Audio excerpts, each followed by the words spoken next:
Gandang gabi mga masters, bali ngayon po ay 4 na videos po ma-upload ko po sa aking YouTube channel. Tama nga mga masters, 4 na videos nga po ma-upload ko po. Yon, what's up mga masters? Nandito na naman tayo sa panibagong araw, panibagong kabanata na naman ang pagsasama-samahan natin ngayon guys.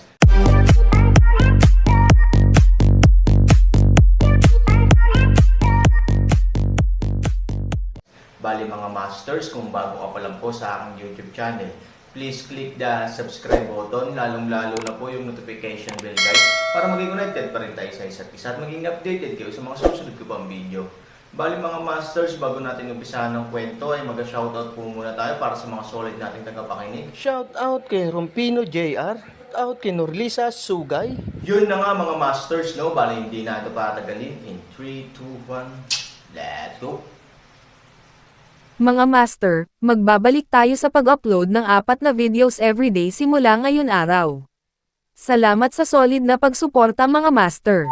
Kabanata 3151 hanggang 3155. Matapos makinig sa mga salita ni Aaron, mas masaya si Han Tianyang, at alam din niya na sa kasalukuyang katayuan ni Aaron, isang salita lang mula sa kanya ang makakapagligtas sa pamilya ni Han. Ngunit hindi nilayo ni Han Tianyang na gawin ito. Para sa kanya, ang kasalukuyang pamilyang Han ay hindi gaanong kahalagahan. Bukod dito, umaasa siyang makaka-attract siya sa likod ng mga eksena at maging madla.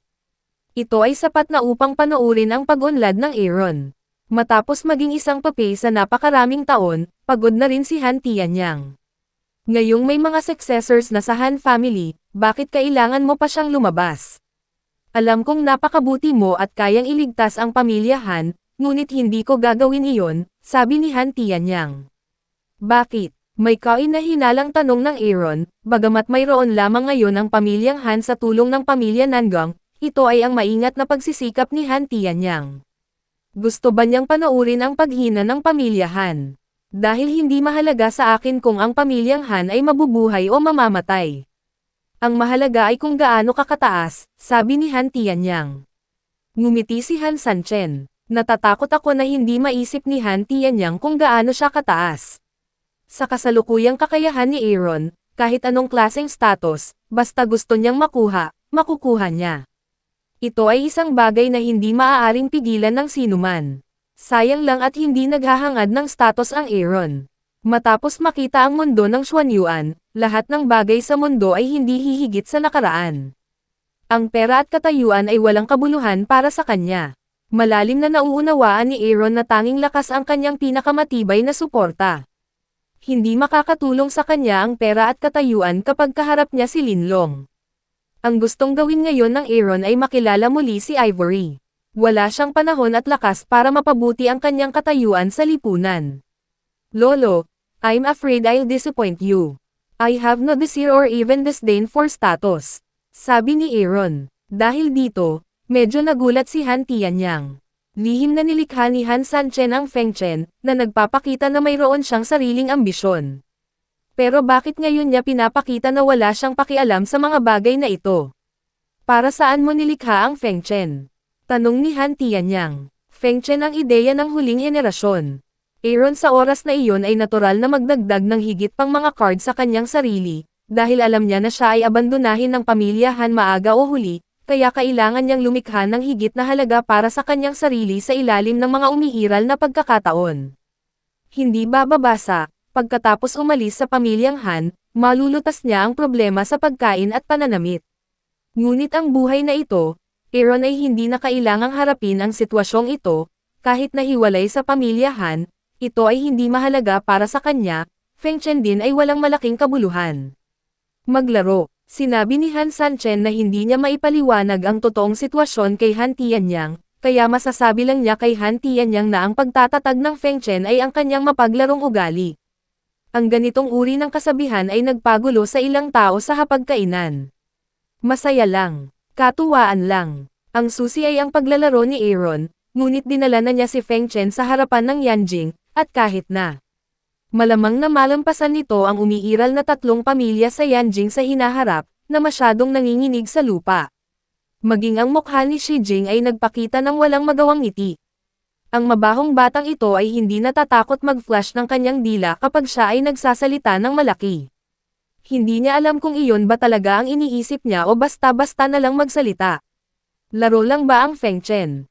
Huminga ng malalim si Han Tianyang at nagtanong, nakakamangha, ngunit kailangan niyang seryosohin ang pahayag ni Aaron. Ang paglalaro lang ay maaaring umabot sa ganoong kataas na antas. Kapag siniseryoso niya ito, hindi ba mas nakakatakot? Oo, hindi ko kailanman pinahahalagahan ang pera o katayuan sa lipunan, mahinahong sabi ni Han Sunny.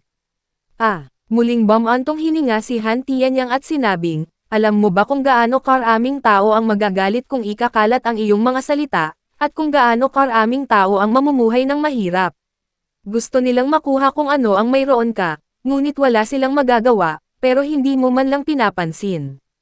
3,000, kung seseryosohin mo, ano ang kahihinatnan? Hindi mapigilan ni Han Cheng. Tinanong niya si Aaron. Gusto niyang malaman kung ang saloobin ni Aaron sa mga bagay na ito ay mas maingat. Ngayon ay pupunta si Feng Chen sa mas mataas na antas. Seryoso. Naisip ito ni Han Sanchen at sinabing, kung gusto ko talagang makakuha ng posisyon, mabibili ko ang 3 malalaking pamilya ng negosyo ng Yanjing sa magdamag. Sapat na ba iyon? Mukhang namumula si Han Chenggi at makapal ang leeg.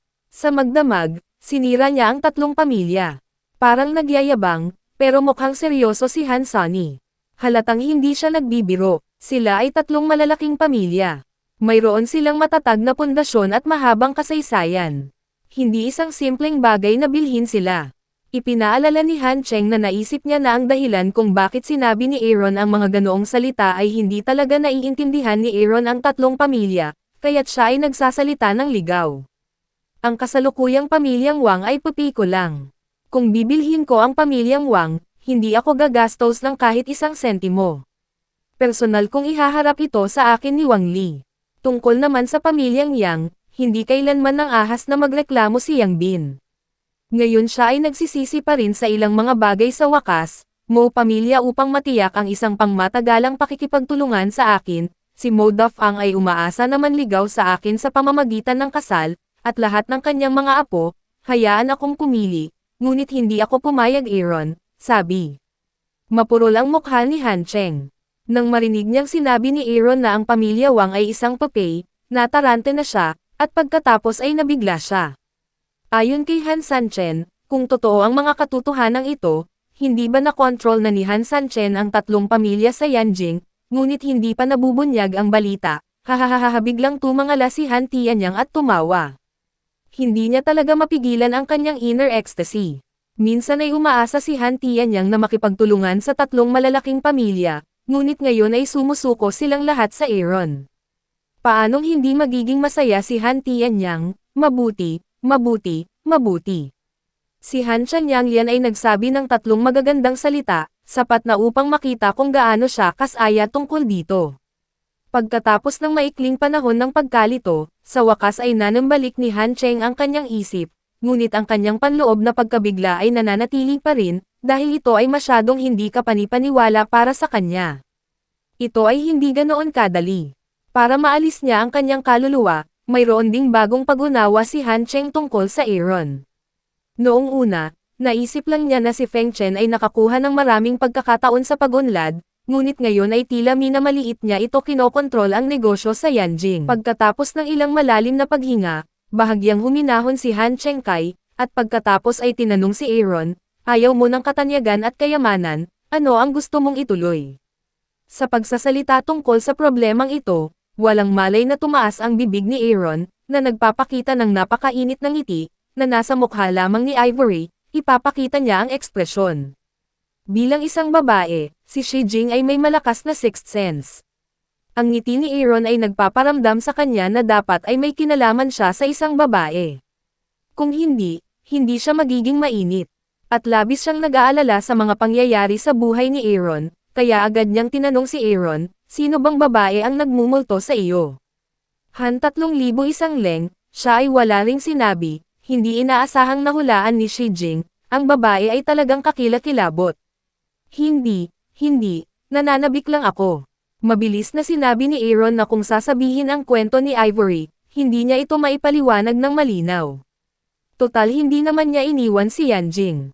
Paano siya magkakaroon ng anumang bagay kay Ivory na libu-libong milya ang layo? Talaga, si Shi Jing ay tumitingin kay Aaron na may kainahinala, nananabik lamang. Paano siya magkakaroon ng ganoong ekspresyon? Sa opinyon ni Shi Jing, dapat mayroong isang tao sa puso ni Aaron. Siyempre totoo, Maria. Sa tingin mo ba qualified akong magkagusto kahit kanino noon? Walang magawang sabi ni Han. Aaron, na dating kilala bilang waist young master ng pamilya Han, halos lahat ng pamilya sa Yanjing ay alam ang kanyang pangalan. Siya ay nasa isang mababang posisyon na hindi siya kwalipikadong magkagusto sa sinuman. Bukod dito, pagkatapos ng mahabang panahon na iwan ni Aaron ang pamilyang Han, si Shi Jing ay halos magkasundo kay Aaron. Kung mayroon siyang ganoong kwento, dapat itong ma-detect ni Shi Jing. Kung may gusto kang babae, sundan mo lang siya. Ngayon hindi mo na kailangang mag-alala. Sinabi ni Shi Jing na bagamat ang Aaron ay puppy love age pa rin, wala siyang pakialam. Paano nga ba mai-inlove ang isang lalaki sa isang babae kung hindi naman siya nakakaranas ng maraming relasyon? Sa opinyon ni Shi Jing, ang mga lalaking hindi pa nakakalaro ay hindi maaayos, kaya ang Aaron ay dapat payag ang maglaro. Pagkatapos ng Wuji Summit, pupunta ako sa Yuncheng. Sabi ni Aaron, Cloud City, Cloud City, Cloud City. Sina Han Tianyang, Shi Jing at Han Cheng ay may pagdududa sa bagay na ito. Sa walang dahilan, bakit sila pupunta sa Yuncheng? Bukod dito, kumpara sa Yanjing, ang lugar na iyon ay isang lungsod na walang lasa. Ano ang halaga ng Aaron na pupuntahan? Anong ginagawa mo sa Yuncheng? Tanong ni Shi Jing. I have my own plan. I won't tell you for the moment. Sabi ni Aaron. Gusto ring magtanong ni Shi Jing, si Han Tianyang sa oras na ito ay nagwagayway ng kanyang kamay, hinayaan lang siyang tumahimik. Aaron, kung may gusto kang gawin, susuportahan ka namin, ngunit kapag pumunta ka sa Yuncheng, ano ang gagawin ni Feng Chen? Tanong ni Han Tianyang. Feng Chen, binigay ko na kay Qinlin, na kayang gawin ang lahat para sa akin. Para sa tatlong pamilya, hindi ako interesado sa kanila ngayon. Sabi ni Aaron. Tumawa ng mapait si Han Cheng. Ang pamilyang Han ay nahihirapan ngayon, ngunit ang Aaron ay hindi interesado sa tatlong pamilya. Ito ba ang tinatawag na pagkakaiba ng ulap at putik? Kung alam ni Nangang Chenkyo, ano ang iisipin niya? Mapagkakatiwalaan ba si Qinlin? Han Tianyang nagtanong, tulad ng isang malaking kapangyarihan sa mga tagalabas, Han Tianyang ay pa rin ng isang maliit na nag-aalala, sa sandaling betrayed, ito para sa Aaron, ngunit hindi isang maliit na pagkawala. Hindi ko akalain na mahihirapan siya sa sarili niyang buhay.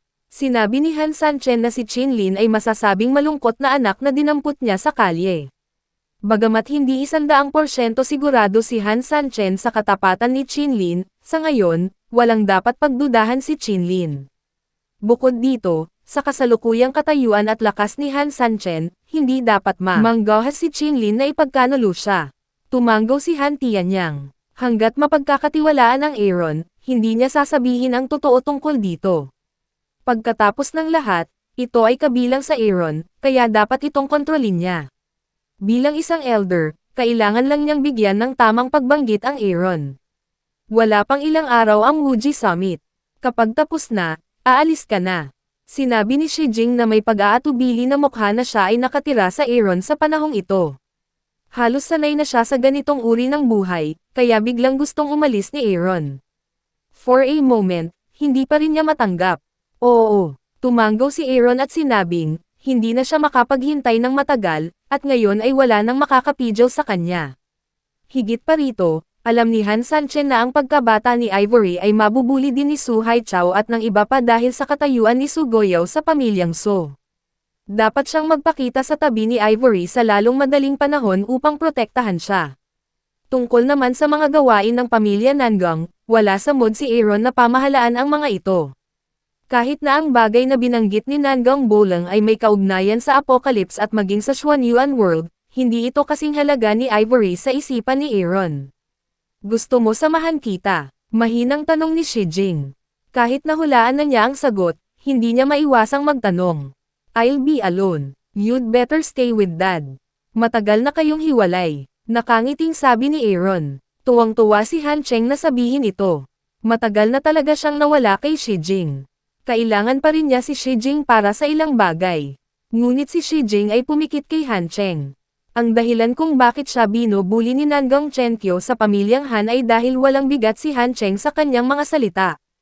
Kung maaari siyang maging Panginoon ng bahay, hindi magdurusa si Shijing ng napakaraming hinaing, "Lolo, kailangan ba talaga ng pamilyang Han ng tulong?" Tanong ni Aaron kay Han Cheng. Matigas na sinabi ni No Han Cheng, "Haharapin ko ang follow-up ng pamilyang Han sa lalong madaling panahon. Lahat ng pwedeng ibenta ay ibinenta. Sa hinaharap, magkakaroon lamang ng Feng Chen sa Yanjing Shopping Mall, at walang pamilyang Han." Dahil nagdesisyon na si Han Tianyang, hindi na magsasabi pa ang Aaron. Anyway, mayroon silang sapat na pagkain at damit, at wala na. Ang isa ay maglalakas loob na pukawin ang pamilya Han sa Yanjing, hindi mahalaga kung sila ay may katayuan sa lipunan o wala. Kung mayroon kang anumang mga pangangailangan, maaari kang pumunta sa Chinlin anumang oras. Pagkatapos ng hapunan, hindi na natili si Aaron sa bahay ni Han. Pagkatapos ng lahat, para sa kanya, kahit na bumalik si Han Tianyang, napakaraming hindi kasiya siyang alaala dito. Bukod dito, ang Aaron ay nanirahan ng maayos sa labas, at hindi na kailangang bumalik. Bagamat hindi na natili si Han Tianyang, palagi siyang nakaramdam ng awa sa kanyang puso. Pagkaalis ni na Aaron at Shijing, pumunta sina Han Tianyang at Yanjun sa likod bahay kung saan nakatira si Aaron. Isa lang itong sari-sari na kwarto. Kahit ang mga katulong ng pamilyang Han ay hindi madalas lumilitaw dito. Gayunpaman, ang young master ng pamilyang Han ay gustong manirahan sa ganitong uri ng lugar, kaya hindi nasisiyahan si Han Tianyang. "Nangong Chenkyo, hindi ako maawin," malamig na sabi ni Han Tianyang. Yun na nga mga masters, no? Bali panibagong kabanata na naman yung natapos natin ngayong gabi. Muli, maraming salamat po talaga sa walang sawang suporta po sa aking YouTube channel na talagang inaabangan nyo po ang bawat upload ko po. Bali mga masters, magkita-kita ulit po tayo bukas ng gabi at ngayon po ay magpapaalam po muna tayo. Bali mga masters, bye-bye!